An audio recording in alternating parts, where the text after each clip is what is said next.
Let's bring in Zia Karimi, who is the Afghan National Army's representative to U.S. Central Command. Zia, good to have you on the show. It's important to note to our viewers that even though the Taliban has sort of taken control of the country, you are still on duty in the United States, there as a government official, at least for the moment. All right, let me ask you, you do not like the Taliban at all. And I want to ask you the same question that I asked Bilal Sarari. How much responsibility should they be taking in this? Sir, good evening. My deep condolences to all the families who lost their dear ones, and I pray for the quick recovery of the wounded. We fought 20 years with the Taliban. Um, Now they're fully in control, and for the last 10 days, we don't have a government. Um, Taliban, they're in charge for the security of the people, and the people are panicking because for the last 20 years, they just brought atrocities, suicide attacks, and now they have to give confidence to the people that we are changed. And I continuously we see on the media campaign of the Taliban that they are trying to deliver the messages to the people that we have changed. They talk to the ladies, but the reality on the ground is different. There's two things. Over the Taliban, they don't have control over the people. They're the Taliban who are average Taliban, or there's a division, different fractions amongst the average Taliban, because the average Taliban for the last 20 years, they are brainwashed. They don't know anything rather than killing, committing suicide attacks. And even now, what happened in Kabul, um, ISIS, it's blamed by the ISIS, but I have to say that even ISIS, for the last 20 years, or other terrorist organization, they were all active under the umbrella of the Taliban. And the Taliban is directly responsible for this. Okay, I want to ask you about this. For the last several days, we've been hearing from several Western embassies, namely the US, UK, and Australia, that there was a significant threat. Today, unfortunately, we saw this threat transpire into a deadly attack, which has killed at least 60 people. But this threat couldn't have sort of popped up in the last 10 days. I mean, up until 10 days ago, it was the Afghan government who was running the country, the Afghan National Army. You are a representative of there. Talk to us about this threat.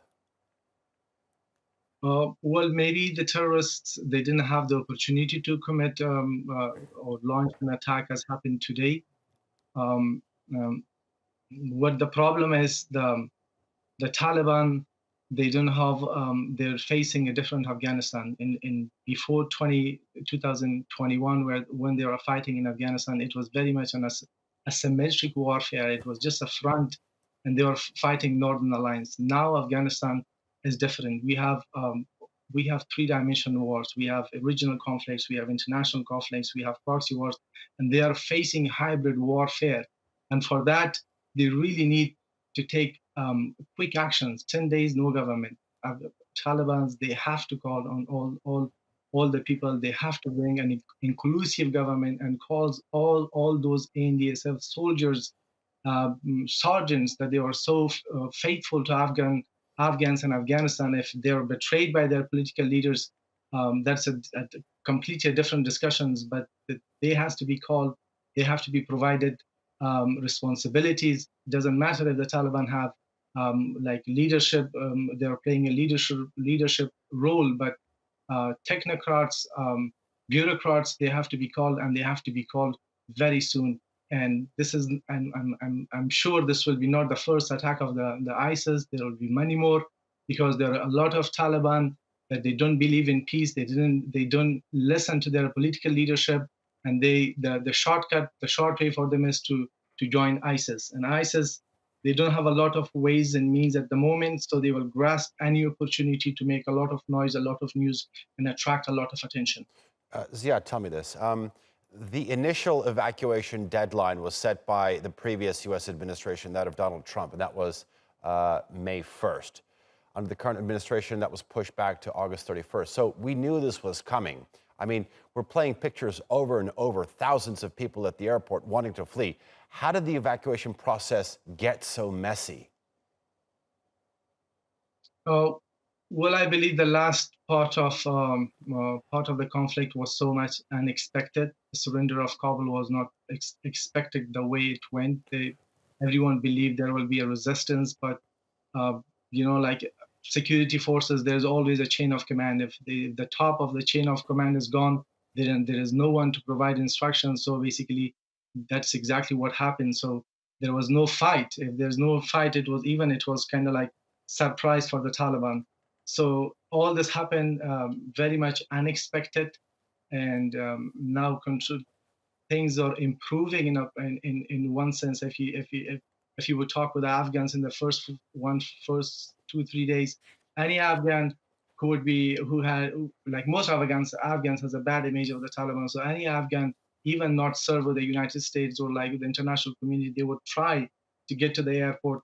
In one sense, they very much took the chance from those Afghans that they're really eligible to go to states, they're SIVs or like they serve somehow with the international community. From the other hand, they created a lot of chaos, panic, and professionally from the tactical level, it is almost impossible to control all that flow in once.